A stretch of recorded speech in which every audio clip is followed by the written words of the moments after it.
What's up, y'all? Welcome back to the Quinstead. It is gonna be spring here very shortly, and a lot of us are starting our spring gardens.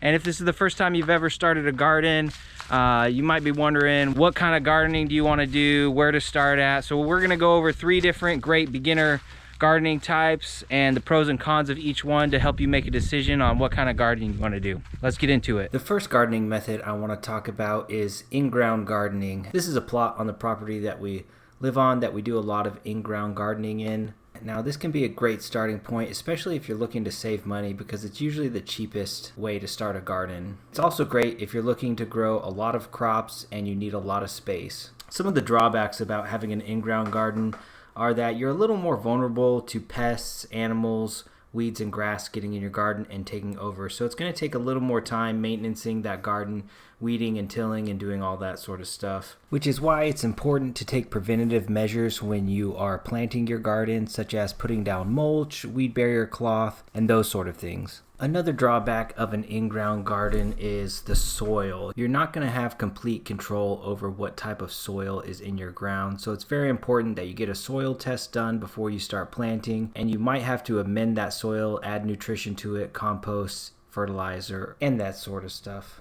And depending on what type of climate you live in, drainage might be an issue for an in-ground garden as well. So it's very important at the beginning in the planting stages of your garden to make sure you plan out any unforeseen drainage issues. But since humans have been doing this type of farming method for literally thousands of years, there's a lot of great information out there on how to make your in-ground garden successful. The next gardening type I want to talk about are raised beds. Raised beds can be great for a lot of different options. Mainly, you have more control over the soil since you are choosing what soil is going to go into your raised beds. Generally, you have less weeds and less grass growing into your garden because it's higher off the ground and further away from those weeds and grasses, so they're not going to be able to spread into your garden as easily. If you do let your raised bed sit long enough, though, without maintaining it, those guys will find their way in there. Drainage is less of an issue for the raised beds as long as you set it up properly and depending on what type of soil you're using, because you're higher off the ground, so any excess water is generally going to leach out of the bottom of your raised bed. Using raised beds does come with its drawbacks, though, mainly that you're a little more limited on space than you are planting in ground, so you're most likely not going to be able to plant as much in the raised beds as you would in the ground. Another is the cost of it. Generally, having raised beds costs a little bit more because you have to pay for the beds themselves, and if you're purchasing soil, that could be a big burden on your wallet as well. There are creative ways that you can cut costs in a raised bed. This is one we built out of a free pallet and some feed bags. We've also used 2x6s and 2x8s, and on the more expensive end, we have metal raised beds. So that's going to be something you're going to want to take into consideration. Although you're not completely safe from pests and animals, you are a little bit safer from those earth-burrowing animals such as gophers and moles, but you still are prone to larger animals getting in the garden, such as our cats that love to get in our garden and do their business. But they're pretty easy to control using a net or other type of barriers.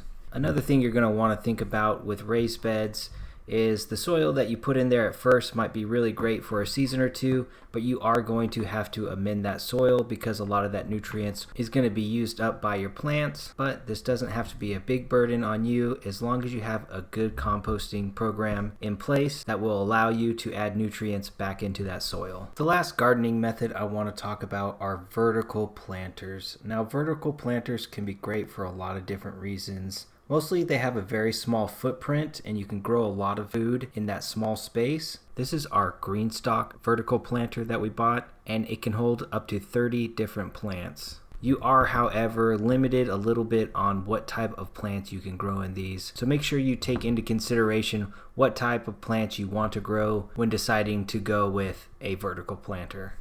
Like the raised beds, you have more soil control since you are going to be putting the soil in those planters. However, since you are using less soil with these vertical planters, you are going to need to add nutrients more frequently into your soil, either by fertilizer or other methods. Since they are much higher off the ground, this also helps prevent weeds and grasses getting into them, so you're going to end up spending less time maintaining a vertical planter than you would in ground or a raised bed. In my opinion, one of the biggest drawbacks to a vertical planter is the cost of it. Now, generally, they are a little bit more expensive to buy, plus you are going to have to get the soil for them as well. There are some other cheaper options, but they usually don't last as long.